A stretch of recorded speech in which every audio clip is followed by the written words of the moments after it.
अफ़सोसनाक ख़बर ॾींदा नाज़रीन। साइट एरिया कोटड़ीअ जे चना काटन मिल में पोरियत जो हथु मशीन अंदर अची कटिजी वियो। ग़रीब पोरियत शाहनवाज़ चांडियो, जंहिंजो तालुक़ु उमरकोट जे हिकु ॻोठ सां आहे, बेरोज़गारी सबबु पंहिंजे बचनि जो पेट पालण लाइ कोटड़ीअ जी फैक्ट्रीअ में कमाइण आयो हुयो, जिथे घटि उजरत ते 12 कलाक ड्यूटी करे रहियो हो। पर अफ़सोस सां चवणो थो पवे, मज़दूरी दौरान संदसि हथु फैक्ट्रीअ जे हिकु मशीन में अची वियो, जंहिं में हथ जूं 3 आङुरियूं कटिजी वियूं।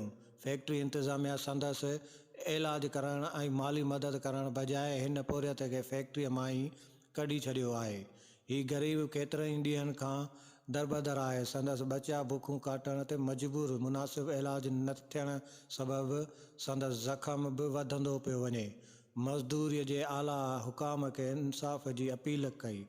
रिपोर्ट इरफान अली मला, अमल न्यूज़, कोटड़ी।